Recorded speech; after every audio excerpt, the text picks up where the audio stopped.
Hi friends, ನಾನಿವತ್ತು fish curry ಹೇಗೆ ಮಾಡೋದು ಅಂತ ಹೇಳ್ಕೊಡ್ತೀನಿ. ತುಂಬ ಸಿಂಪಲಾಗಿ ಮಾಡ್ಬೋದು.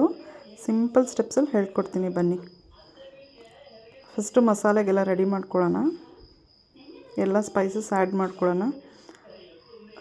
ಸ್ವಲ್ಪ ಧನಿಯಾ ಕಾಳುಗಳು, ಬ್ಯಾಡಗೆ ಮೆಣಸಿನ್ಕಾಯಿ, ಸ್ವಲ್ಪ ಮೆಣಸು, ಸ್ವಲ್ಪ ಜೀರಿಗೆ ಹಾಕ್ಕೊಳ್ಳೋಣ. ಅದಕ್ಕೆ ಸ್ವಲ್ಪ ಈರುಳ್ಳಿ, ಬೆಳ್ಳುಳ್ಳಿ, ಸ್ವಲ್ಪ ನಿಂಬೆಹಣ್ಣು ಗಾತ್ರದ್ದು ಹುಣಸೆಹಣ್ಣು, ಒಂದು 4 ಟೊಮ್ಯಾಟೊ ಹಾಕ್ಕೊಂಡು ಚೆನ್ನಾಗಿ ಎಣ್ಣೆಯಲ್ಲಿ ಬಾಡಿಸ್ಕೊಳ್ಳೋಣ. ಅಂಗಡಿ ಪುಡಿನೇ ಬಳಸದೆ ಮಾಡ್ತಿರೋ ಸಾರಿದು.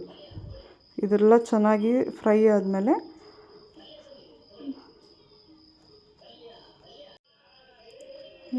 ಇದಾದಮೇಲೆ ಸ್ವಲ್ಪ ತೆಂಗಿನಕಾಯಿ, ಸಾರು ಎಷ್ಟು ಬೇಕಾಗುತ್ತೆ ಅಷ್ಟು ತೆಂಗಿನಕಾಯಿ ಹಾಕ್ಕೊಳ್ಳಿ. ನಾನು ಒಂದು ದೊಡ್ಡ ಹೋಳು ಹಾಕ್ಕೊಂಡಿದ್ದೀನಿ, ಯಾಕಂದರೆ ನಾನು ಸ್ವಲ್ಪ ಜಾಸ್ತಿ ಮಾಡ್ತಾಯಿದ್ದೀನಿ. ಅದಕ್ಕೋಸ್ಕರ ಸ್ವಲ್ಪ ತೆಂಗಿನಕಾಯಿ ಬಿಸಿ ಆದರೆ ಸಾಕು, ಜಾಸ್ತಿ ಏನು ಉರಿಯೋದು ಬೇಡ. ಕೊತ್ತಂಬರಿ ಸೊಪ್ಪು ಮೇಲ್ಗಡೆ ಸ್ವಲ್ಪ ಸುಮ್ಮನೆ ಹಾಕಿ ಫ್ಲೇಮ್ ಆಫ್ ಮಾಡಿಬಿಟ್ಟು ಇಟ್ಕೊಳ್ಳಿ. ಅದನ್ನೆಲ್ಲ ಗ್ರೈಂಡ್ ಮಾಡಿದ್ರೆ ಈ ಥರ ರೆಡಿ ಆಗುತ್ತೆ. ಇವಾಗ ಒಗ್ಗರಣೆ ಪ್ರಾಸೆಸ್ ಸ್ಟಾರ್ಟ್ ಆಗಿಬಿಟ್ಟಿದೆ ಆಲ್ರೆಡಿ. ಆಯಿಲ್ ಹಾಕ್ಕೊಂಡು ಅದಕ್ಕೆ ಸಾಸಿವೆ, ಈರುಳ್ಳಿ, ಕರಿಬೇವು ಹಾಕ್ಕೊಂಡು ಚೆನ್ನಾಗಿ ಬಾಡಿಸ್ಕೊಂಡು ರುಬ್ಬಿರುವ ಮಸಾಲೆನ ಅದರೊಳಗಡೆ ಹಾಕಿ ಚೆನ್ನಾಗಿ ಫ್ರೈ ಮಾಡೋಣ. ಫ್ರೈ ಮಾಡಿಬಿಟ್ಟು ಅದಕ್ಕೆ ಬೇಕಾದಷ್ಟು ನೀರು ಹಾಕಿ ಉಪ್ಪು ಹಾಕಿ ಕುದಿಯೋಕ್ಕೆ ಬಿಡೋಣ. ಸ್ವಲ್ಪ ಹೊತ್ತು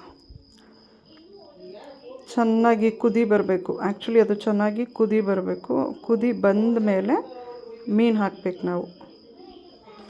ರುಚಿಗೆ ಎಷ್ಟು ಬೇಕಷ್ಟು ಅಷ್ಟು ಉಪ್ಪು ಹಾಕಿ ಚೆನ್ನಾಗಿ ಕುದಿ ಬಂದಿದೆ. ಇವಾಗ ಒಂದೊಂದೇ ಮೀನನ್ನ ಬಿಡೋಣ. ಮತ್ತು ಇನ್ನೊಂದು ಏನಂದರೆ, ಇದಕ್ಕೆ ನೋಡಿಕೊಂಡು ಚಮಚನ ಯೂಸ್ ಮಾಡಬೇಕಾಗತ್ತೆ ನಾವು. ಸೌಟ್ ಥರ ಆದರೆ ಅದು ಕಲಸೋಗ್ಬಿಡುತ್ತೆ. ಸ್ವಲ್ಪ ಕೊತ್ತಂಬರಿ ಸೊಪ್ಪು ಹಾಕ್ಬಿಟ್ಟು ಸ್ವಲ್ಪ ಮುಚ್ಚಿಬಿಡೋಣ. ಒಂದು ಕುದಿ ಬಂದರೆ ಸಾಕು. ಇದನ್ನು ಒಂದು ಕುದಿಗೆ ಆಫ್ ಮಾಡಿದ್ರೆ ಬೆಂದೋಗಿರುತ್ತೆ ಮೀನು ಸಾರು.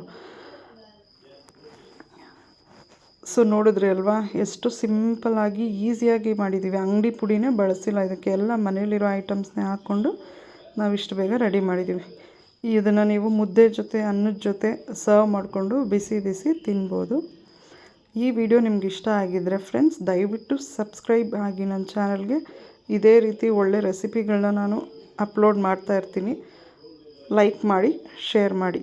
Thank you friends for watching my video. Thank you.